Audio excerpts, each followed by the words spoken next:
ladies and gentlemen. The story you are about to see is true. The names have been changed to protect the innocent.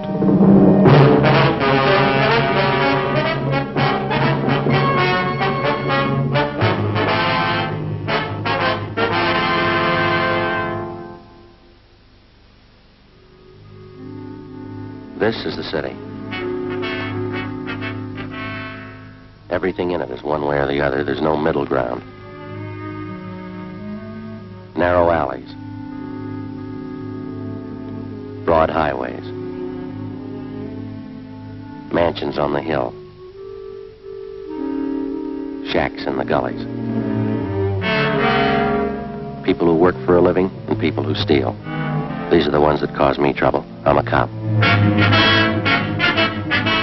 It was Monday, April 17th. We were working the day watch out of forgery detail. My partner's Frank Smith. The boss is Captain Welch.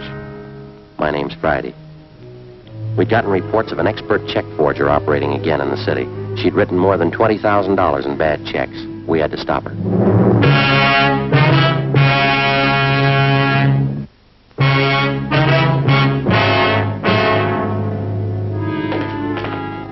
Morning, Joe.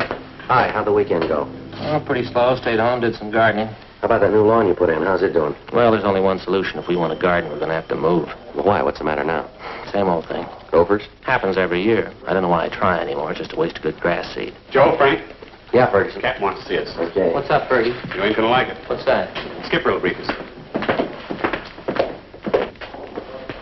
Morning, Skipper. Hi. You two finished up on the Meyer case yesterday, that right? Yeah, it's all washed up. We're clear. Good. Then you can start on this one right away. You work with Besser and Ferguson here. Well, what is it, Captain? The grandma case. I had a hunch, Joe. What have we done to deserve this? There's nothing any of us have done. It's what we haven't done. I want her stopped once and for all. We any closer to her than we have been, Fergie?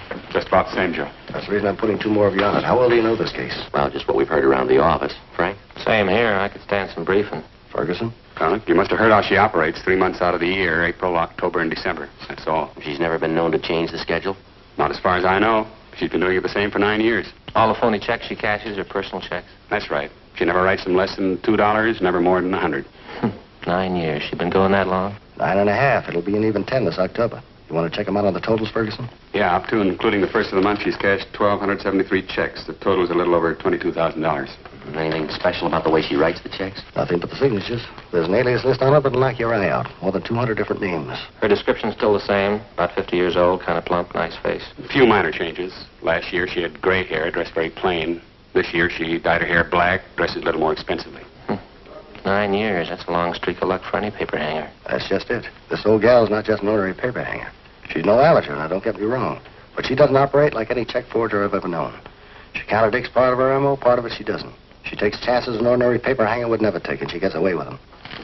Take a look at just one of these exhibits. 28 checks passed on the same chain of grocery stores, same company. Pass them all in 1 month? Nope, that's just the point. 2 years ago, she passed 14 of them, spread them out over a period of a month. Last year, she passed another batch of 14, all within 3 days. 1 year, she used a different name on each check. On this batch, she used the same name. Well, does she have identification when she passes these checks? Always. Phony driver's license, social security card, the works. Then she's got that sweet grandmother smile of hers. Clerks rarely turn her down when she shows up at the check. You can get used to various descriptions on her, too. Give the file a look. Hardly 3 of the check victims can get together on what she looks like exactly. Well, where are they getting stung the most? Downtown or out in the neighborhoods? The neighborhoods. Anywhere from the beach area to the valley. Well, that whole file, Skipper, that's not just her work, is it? Every last bit of it. We can't fit it in a 6-foot shelf. In 9 years, I've had 5 teams of men work this thing. None of them reached her. You and Friday make the 6. Yeah, well, it's April 17th. How's she doing so far this month, Fergie? Cashed $602 in checks we know of since the first of the month. Same general description, same general MO. No fresh leads? She's been operating 9 years, Joe. Yeah. She's just as good as ever.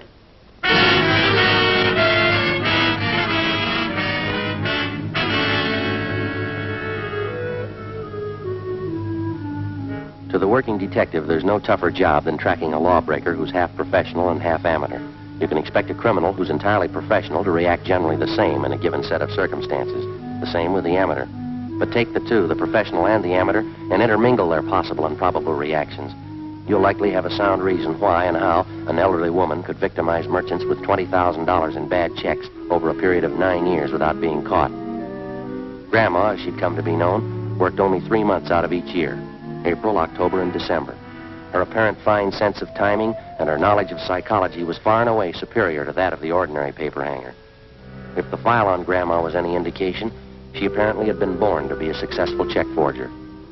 After Frank and I spent 3 days on the case with Sergeants Ferguson and Besser, we were almost convinced there was only one way we could reach the suspect. She had to make a mistake. Fergie, how'd you do? Pretty sour. 4 checks in 2 days. What'd you get? 2. Don Myers checked the signatures. They're all hers. Here's our list if you're interested. Meat market out on Pico, $25. Grocery in West Hollywood, $48. 2 department stores downtown, $100 apiece. How they describe the woman? Same old yarn. She was a nice, charming little lady, about 55 or 60. Small, dark hair, graying, dark eyes, nice smile. Clerk told me she reminded him of his mother. Yeah. One thing, sure, her timing's just as good as it was 9 years ago. The Downtown Merchants Association's screaming again. They're looking for action. Well, fine, so are we. When they stop cashing checks for people they don't know, they'll stop getting hurt. We can't stand behind their counters and run a make on every one of their customers who wants to cash a check. How many publicity campaigns have we run on bad checks? I don't know, but they don't seem to stop Grandma. You talked to the captain today? Yeah, he's looking for action, too. I don't know what we can do unless we get some kind of cooperation from the merchants. Every time the old gal pushes a bum check, it's 3 or 4 days before it gets to the bank, and we hear about it. The trail's pretty cold by then. Joe and I were talking just before you came in, Fergie. We can't expect too much to happen the way we're going. Any ideas? Well, more men and more stakeouts. The captain says he'll buy that. That's about all we can do. Another 10 days and April will be over. Grandma will be through pushing checks until October again. I don't know, Joe. Her formula's too perfect for me. There's got to be a flaw in it someplace. Yeah, sure. All we got to do is find it. You got out a bulletin on that revised description of her, Fergie? They're all taken care of. Special notices were mailed out to the merchants. I'll get it. Forgery, Smith. Yes, sir. Oh? Yes, sir. We'll be right out. Thanks. Anything? Yeah, a supermarket on North Temple just got hit with 2 checks. Yeah. Clerk says the woman reminded him of his mother.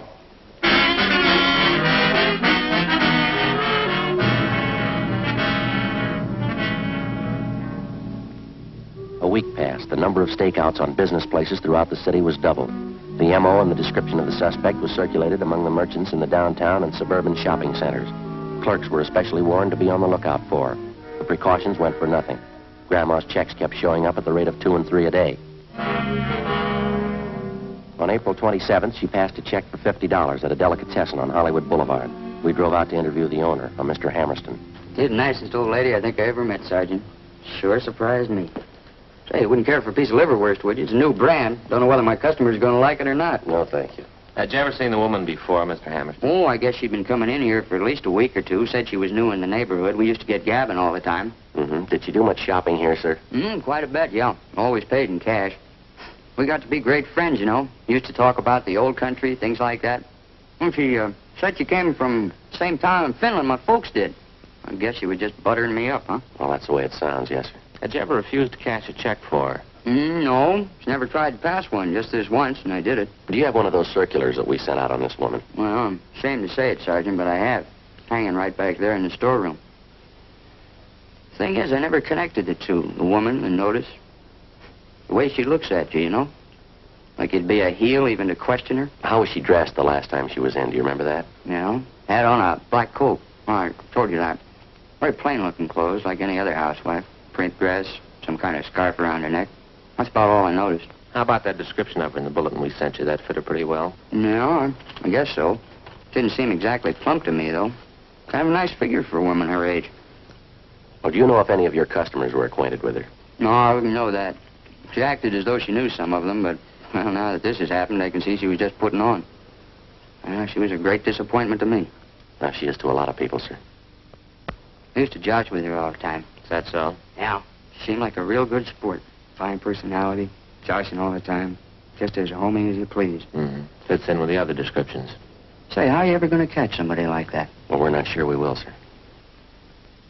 Yeah? They're going to like this.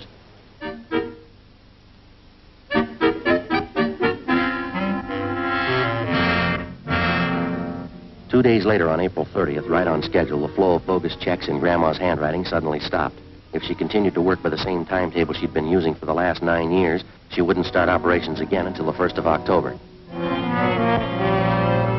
During the next 5 months that followed, from May to the end of September, Besser, Ferguson, Frank, and I handled the usual run of check cases. At the same time, we used up every spare hour we had making preparations for Grandma's next appearance. Every businessman throughout the city who might be a possible victim was alerted. A revised description of the suspect together with her M.O. was printed up and given wide distribution. Every possible precaution was taken. October came. Grandma started on the 10th year of her forgery career without a hitch. On October 1st, she cashed a check for $75 at a large downtown woman's shop. As soon as we got the report, we drove out to the store and went to the department where the check had been received. A fashion show was in progress. We asked to see the manager.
Montrose, this is my partner, Frank Smith. My name's Friday. We're from Forgery Detail. Oh, yes, about that check, is that right? Yes, sir. We're having one of our autumn fashion showings this afternoon. It usually keeps us pretty busy. Yes, sir. Are you the one who authorized this check to be cashed? Yes, I okay all the checks that we cash in this department. And you okayed this one? These are your initials? Yes, that's right. I don't know what I can do for you, gentlemen. The check was passed. Very unfortunate occurrence. The sales girl handled the transaction. She showed me the check. I knew the signature, so I okayed it. Mary Walker? Yes, that's how the check was signed. What kind of identification did the woman have? Her charge account plate. You know, the small metal card? Charger plates, we call them. I recognized that and the signature immediately. You know this Mary Walker pretty well, do you? She's one of our best customers.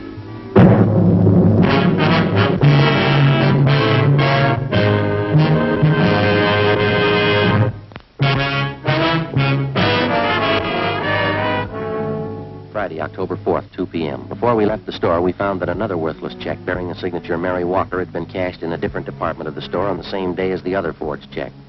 The woman had used the same means of identification, a metal charge account plate stamped with the name Mary Walker. We took the two checks back to the office and had Don Meyer in handwriting compare the signatures. There wasn't any doubt in his mind. The writing on both checks was Grandma's. It was only a hunch, but it was beginning to look as though the suspect had finally done what we'd been waiting 9 years for her to do. She'd made a mistake. Frank and I drove out to an address in the Wilshire district to interview Mrs. Mary Walker. She fit the general description of the suspect, but she denied writing either one of the checks which bore her signature. Well, what are the questions, Sergeant? I couldn't have written those checks. I haven't even been in the city for the past 5 days. And these signatures on these checks, Mrs. Walker, they're not yours. Well, it looks like my handwriting, but it's not. I didn't write those checks. They're forgeries. Well, you do have a charge account at the store, don't you, ma'am? Yes, I've had one there for years. Nothing like this ever happened, though. Do you have one of those charge account plates, do you? Well, yes, I did have one. You lent it to someone in your family? No, as a matter of fact, I lost it. I intended to report it to the store, but it slipped my mind. Do you have any idea where and when you might have lost it? Well, I think it was last Sunday night, Sergeant, but I'm not sure. Oh, just a minute. I know someone who would remember. Inez Lambert. She was there, and I'm sure that she'd remember. Who's she, ma'am? She's a girlfriend of mine. She lives in this neighborhood. Hello, Inez. This is Mary Walker. Oh, I'm just fine. You? Good. Say, Inez, what night was it that we went to the Boosters Club meeting? Sunday? Well, that's what I thought. Oh, nothing. Just some silly misunderstanding. Well, all right, Inez. Thanks for remembering for me. Yeah. Bye. It was Sunday night, Sergeant. Inez Lambert and I went to the neighborhood Boosters Club meeting, and I'm sure that that's where I must have lost it. Well, and you think the charge account plate just fell out of your purse, is that it? Either that, or it was taken. Why do you say that, ma'am? Well, it's a very serious thing, and I didn't want to mention it. What's that? Well, I left my purse on the chair next to me part of the evening. And when I got home, I thought I was missing a $5 bill out of my change purse. I didn't notice then that the charger plate was gone. Do you remember who was at that meeting, Mrs. Walker? Oh, 40 or 50 people at least. How many women would you say? Oh, a dozen, I suppose. Now, I'm not accusing anyone of robbery, Sergeant. I know that that's a very serious charge to make. Do you know if one of the club officers might have taken a list of those present? Oh, they don't have to. We do the same thing at every meeting. What's that, ma'am? We all sign the attendance book when we leave. "3 p.m., Frank and I contacted the secretary of the Neighborhood Boosters Club. He gave us a list of those present at the Sunday night meeting of the club. As Mary Walker had told us, each person present had signed his or her name and address in the attendance book. We took the record downtown with us and had Don Meyer compare each signature on the list with samples of Grandma's handwriting. Number 32 on the list, fellas. That's it. Positive make, Don? No, don't mind mine. That's Grandma's handwriting. Let me see how she signed it. Mrs. Inez Lambert. We went down the hall to R&I and had them check the name Inez Lambert through the files. She had no criminal record. Together with Bester and Ferguson, Frank and I spent the next day and a half trailing Inez Lambert wherever she went. She fitted the description of the suspect perfectly. We questioned her friends, her neighbors. We dug back into every corner of her life for the past 10 years. The results were pretty amazing. We found that she was highly respected by everyone she knew. She was active in a dozen civic and church organizations. Her reputation was spotless. There was only one hitch. Mrs. Lambert's hobby was charities. By checking back, we found that during the past 10 years, she donated an average of $3,000 annually to various charitable organizations. Her husband's total annual income was $7,000. From her bank, we obtained specimens of Inez Lambert's handwriting. It matched almost perfectly with every signature in the Grandma file. Monday, October 7th, Frank and I called on Mrs. Lambert. She asked us back to the kitchen. You know, Mary Walker was telling me about you. She told me about missing those things from her purse at the meeting. Is that what you wanted to inquire about? Well, yes, ma'am. We wanted to ask you some other questions besides that. Well, you sort of caught me at a bad time. I was just getting ready to put some baking in the oven for dinner tonight. Would you mind very much if we talked while I worked? I've got to get this done. No, not at all, ma'am. You go right ahead. Oh, there goes that cream sauce boiling over again. Officers, just take chairs there, would you please? And I'll be right with you in just a minute. Oh, thank you, ma'am. You know, this cream sauce is so temperamental, I can't take my eye off of it for a minute. Yes, ma'am. Either of you officers like a nice cup of hot cocoa? It's kind of chilly out today. Well, no, ma'am. We only have a few questions for you. It won't take very long. I see. Well, I'll just get my eggs beaten up here then. It's crowded here. Would you mind holding that for me for just half a minute? But anyway, that's fine. Thank you very much. These eggs beaten, you know, we make meringue. You can't make meringue very well without plenty of eggs. Yes, ma'am. What's this going to be? Oh, this is going to be a pinch pie. Did you ever hear of a pinch pie? It's, you know, it's a sort of a meringue tart. I'll just beat these up nice and fluffy. Sorry, I'll take it, please. Sergeant, would you mind handing me that cup of sugar right back up here, or some sugar, and I'll put it right in the cup here. Yes, ma'am. There's a cup here. Do you This is a whole pack. No, well, either one. It's all right. Thank you very much. Just pour a little. That's enough. Thanks very much. Make it rather nice. There we are. Beat these all up nice and fluffy.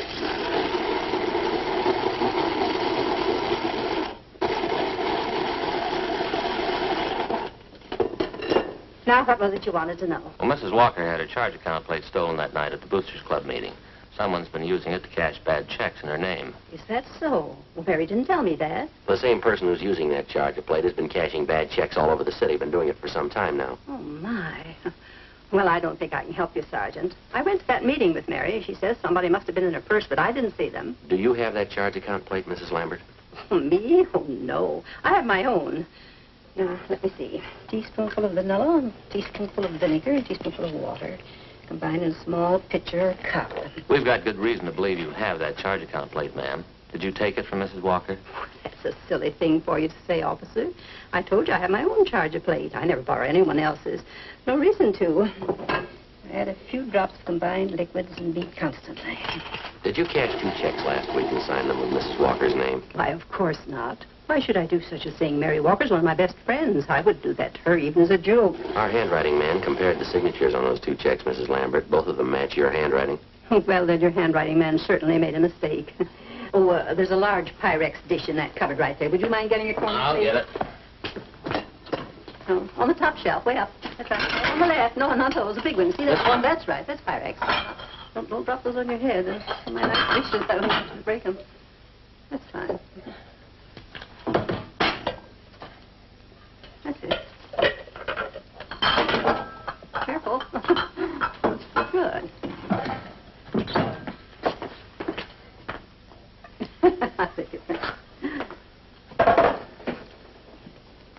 You You deny you wrote those 2 forged checks last week? You deny you've written and cashed about 1,500 worthless checks in the last 9 years? Why, of course I deny it.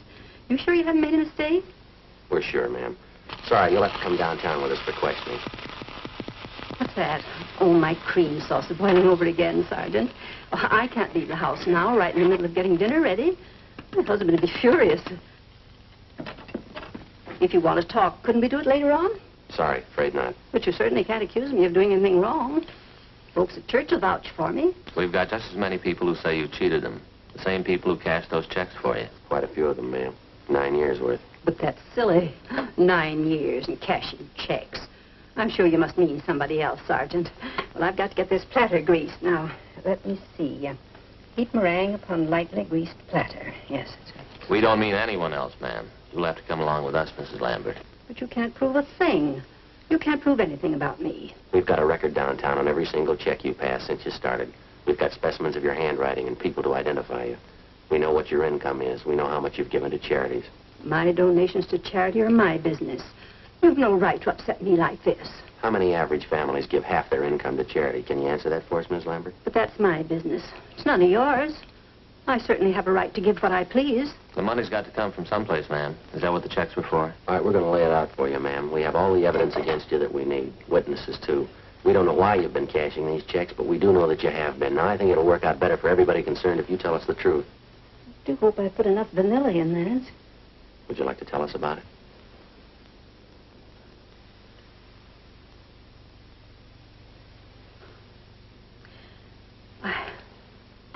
I never thought about anyone finding out, I guess. I guess I should have expected it, shouldn't I? Yes, ma'am. It'll be terrible, I know.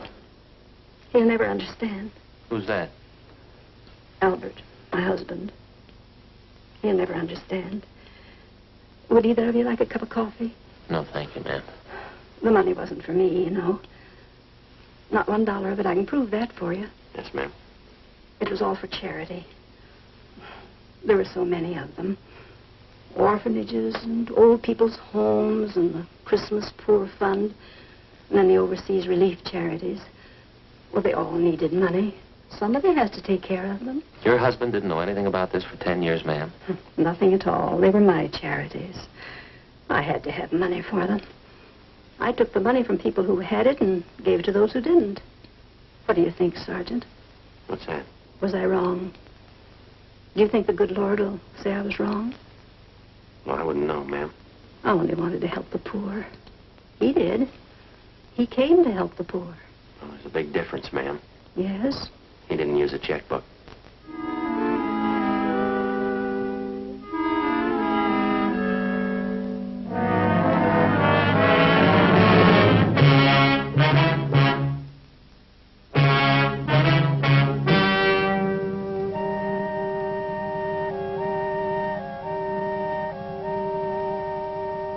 On December 17th, trial was held in Department 81, Superior Court of the State of California, in and for the County of Los Angeles.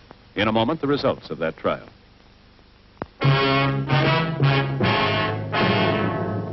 The suspect entered a plea of guilty to 2 counts of forgery, and the remaining charges were set off the calendar. She received the sentence as prescribed by law.